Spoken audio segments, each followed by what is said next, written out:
राधे राधे दोस्तों।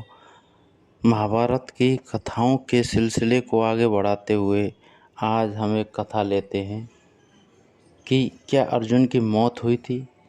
अर्जुन जैसे महाबली को किसने मारा, तो जानते हैं आज की कहानी में। तो सुनिए दोस्तों। अर्जुन के 3 पुत्र थे।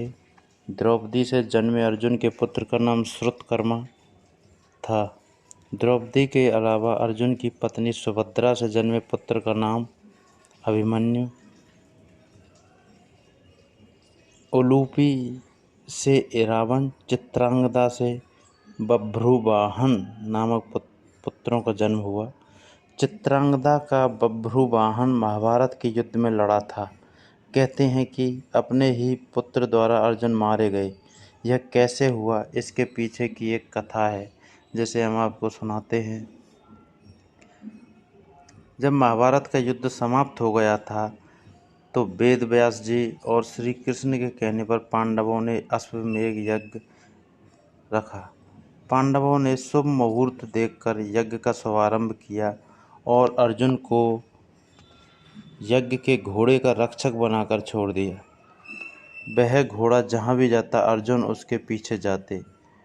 अनेक राजाओं ने पांडवों की अधीनता स्वीकार कर ली। वहीं कुछ ने मैत्रीपूर्ण संबंधों के आधार पर पांडवों को कर देने की बात मान ली। वह घोड़ा घूमते घूमते मणिपुर जा पहुंचा। मणिपुर नरेश बभ्रुवाहन ने जब सुना कि मेरे पिता आए हैं, तब वह गणमान्य नागरिकों के साथ बहुत सा धन साथ में लेकर बड़ी विनय के साथ उनके दर्शन के लिए नगर सीमा पर पहुंचा। मणिपुर नरेश को इस प्रकार आया देख अर्जुन ने धर्म का आश्रय लेकर उसका आदर नहीं किया। उस समय अर्जुन कुछ कुपित होकर बोले, बेटा, तेरा यह ढंग ठीक नहीं। जान पड़ता है तू क्षत्रिय धर्म से बहिष्कृत हो गया है। पुत्र, मैं महाराज युधिष्ठिर के यज्ञ संबंधी अश्व की रक्षा करता हुआ तेरे राज्य के भीतर आया हूँ। फिर भी तू मुझसे युद्ध क्यों नहीं करता? क्षत्रियों का धर्म है युद्ध करना। अर्जुन ने क्रोधित होकर कहा, तुझ दुर्बुद्धि को धिक्कार है। तू निश्चय ही क्षत्रिय धर्म से भ्रष्ट हो गया है।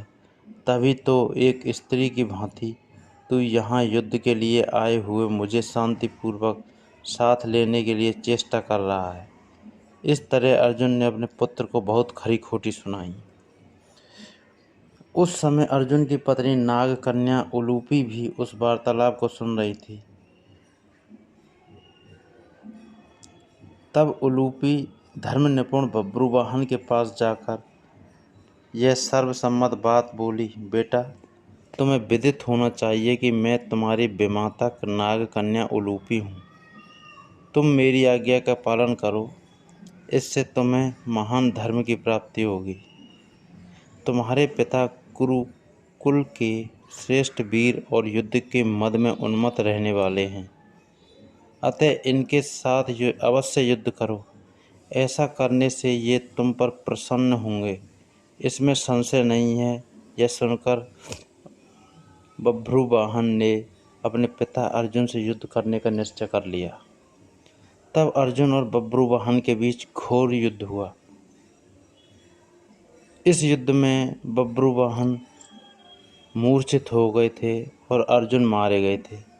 अर्जुन के मारे जाने का समाचार सुनकर युद्ध भूमि में अर्जुन की पत्नी चित्रांगदा पहुंचकर विलाप करने लगी।